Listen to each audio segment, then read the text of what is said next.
अन्याय क्या है? आपको इतना दबा के रखा जाए, इतना कंट्रोल करके रखा जाए कि आप ऊपर निकल नहीं पाए।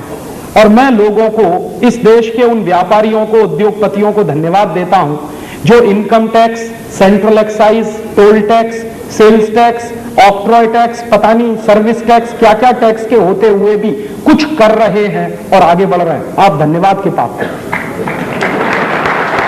वरना भारत सरकार ने तो आपको मारने में कोई कसर नहीं छोड़ी। और जानते हैं आज क्या चल रहा है इस देश में? आज इस देश में वही चल रहा है जो अंग्रेजों के जमाने में चलता था। अंग्रेजों के जमाने में क्या चलता था? अंग्रेजी माल आएगा, टैक्स फ्री होगा और हिंदुस्तानी व्यापारियों पर टैक्स लगाया जाएगा। पिछले 7 वर्षों से हिंदुस्तान में जो ग्लोबलाइजेशन और लिबरलाइजेशन चल रहा है, उसमें क्या हो रहा है? बाहर से आने वाले माल पर लगातार ड्यूटीज कम की जा रही हैं और हिंदुस्तानी लोगों पर टैक्स बढ़ाया जा रहा है।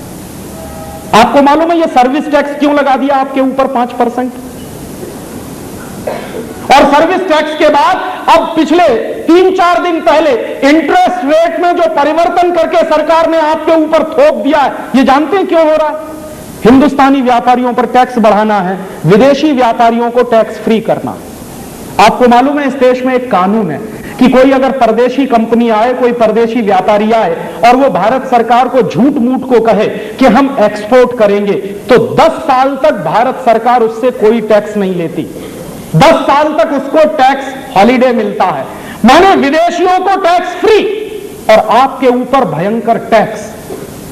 ये चलता था अंग्रेजों के जमाने में, वही चल रहा है आज आजादी के 50 साल के बाद। इसलिए मैं पूछता हूं कि आजादी आई है क्या? अंग्रेजों ने चलाया था ये टैक्स का कानून हमें बर्बाद करने के लिए, व्यापारियों को बर्बाद करने के लिए। आजादी आई है क्या हमारे देश में? अगर भारतीय तंत्र होता तो भारतीय तंत्र हमेशा से एक सिद्धांत पर काम करता आया है। हमारे देश में एक बहुत बड़ा अर्थशास्त्री हुआ, उसका नाम था चाणक्य। बहुत कम लोग जानते हैं कि चाणक्य भी एक अर्थशास्त्री था। दुर्भाग्य क्या है कि हमारे अर्थशास्त्र की किताबों में चाणक्य का अर्थशास्त्र पढ़ाया ही नहीं जाता।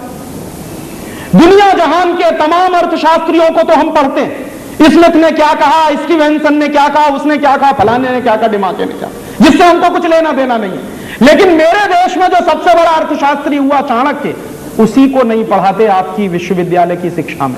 माने गुलामी की शिक्षा है। चाणक्य जानते हैं क्या कहता था? एक बार चंद्रगुप्त और चाणक्य का झगड़ा हुआ। चाणक्य प्रधानमंत्री था, चंद्रगुप्त राजा था। तो चंद्रगुप्त और चाणक्य का झगड़ा हुआ। झगड़ा किस बात का हुआ?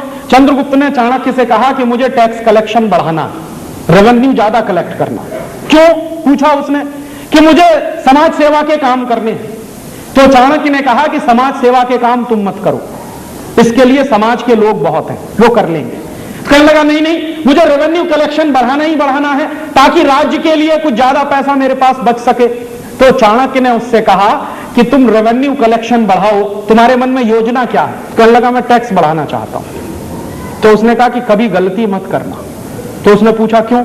तो चाणक्य ने चंद्रगुप्त को जो जवाब दिया है वो सबसे बड़ा अर्थशास्त्र है। वो कह रहा है कि किसी भी समाज में कुल उत्पादन का 5% से ज्यादा टैक्स नहीं होना चाहिए।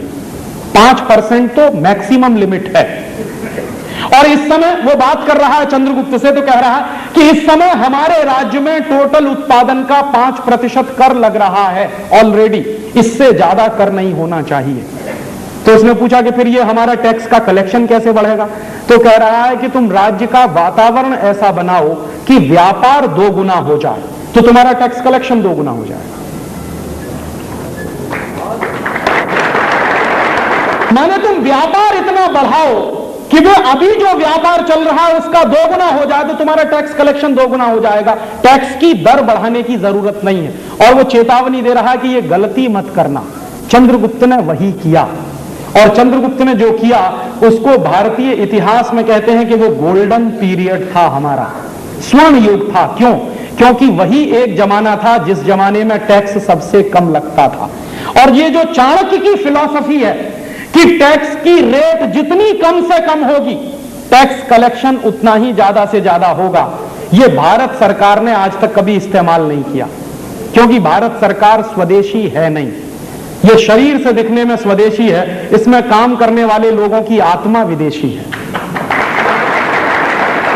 अगर उनकी आत्मा देशी होती तो चाणक्य की इस फिलॉसफी को कब का इस देश में लागू किया गया होता। हमारे देश में एक ही नेता हुआ जिसने चाणक्य की इस आर्थिक फिलॉसफी को पूरी हिम्मत के साथ लागू करने की कोशिश की। शायद उसका नाम आप नहीं जानते होंगे। वो व्यक्ति था गुलाम बख्शी, जम्मू कश्मीर का चीफ मिनिस्टर हुआ। तो जब गुलाम बख्शी जम्मू कश्मीर का चीफ मिनिस्टर हुआ तो चाणक्य के अर्थशास्त्र को उसने पढ़ रखा था। तो चाणक्य के अर्थशास्त्र को पढ़ने के बाद उसने फैसला किया, चीफ मिनिस्टर बन गया, उसके तुरंत बाद उसने फैसला किया कि पूरे जम्मू कश्मीर में टैक्स की रिडक्शन करनी, टैक्स की दर कम करनी। और कितनी कम करनी है? उसने कहा मैक्सिमम 10%, इसके ऊपर नहीं जाना। तो हंगामा मच गया पूरे देश में। क्या हंगामा मच गया? बड़े बड़े अर्थशास्त्रियों ने यह चिल्लाना शुरू कर दिया कि यह जम्मू कश्मीर को डुबो देगा, टैक्स कलेक्शन नहीं आएगा, और टैक्स कलेक्शन नहीं आएगा तो सरकार नहीं चलेगी, राज्य नहीं चलेगा, राज्य के कामकाज नहीं चलेंगे, वगैरह वगैरह। पूरे देश में बहस चलने लगी।